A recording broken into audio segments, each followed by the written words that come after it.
Since 1948 in Burma, they have been persecuted, mass killings, rapes, murders, detention, forced land acquisition.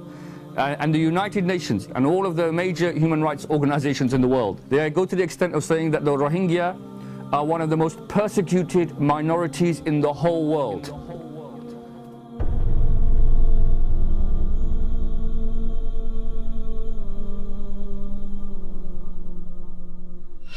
If you look back to the reports on the violence in June 2012, we hear a great deal about communal violence. It wasn't communal violence, it was planned violence.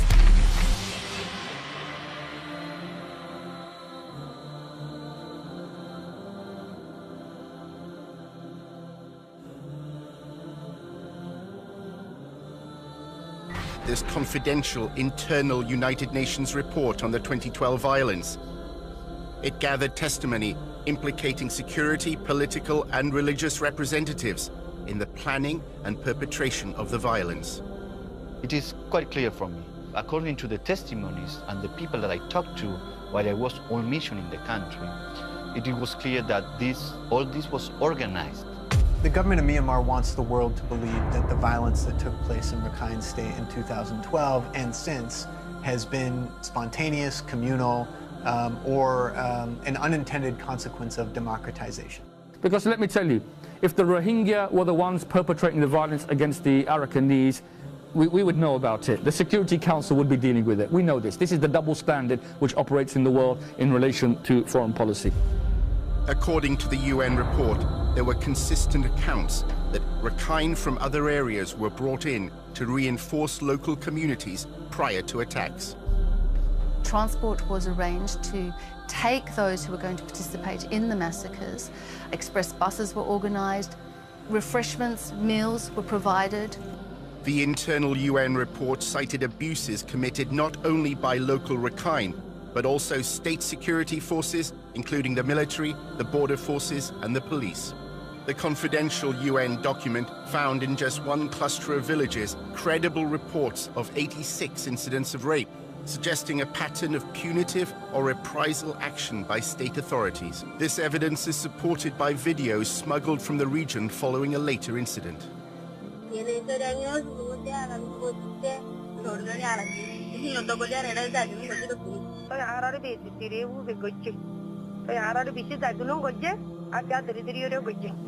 It's targeted against the Rohingya in a very clear fashion. It's not that anyone in the Rakhine State is being raped, it's that Rohingya women are being targeted.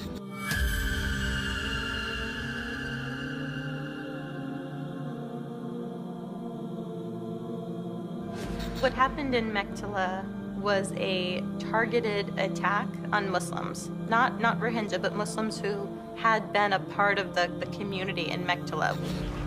Most of the killing has been done in the most barbaric way. You know, people haven't got arms as well. And also what's interesting is this is how we know the security forces are in collusion with the Rakhine against the Rohingya Muslims. Why? Because many of the deaths have been from gunshot wounds. Police and army officers looked on from their vehicles. Perhaps the strangest and the most revolting part of this massacre was that it was filmed. It was filmed by perpetrators themselves to show how proud they were of what they were doing. You can see police there, present at the scene where people are being killed, and they're armed as police and they're not doing anything.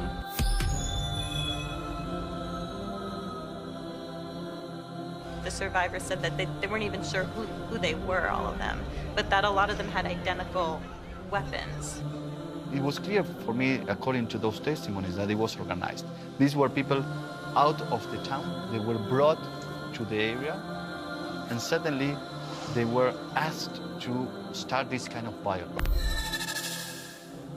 The regime of Thein Sein is prepared to use the hate speech for the government's own ends, and that is to marginalise, segregate, diminish the Muslim population inside Burma. It's part of a genocidal process.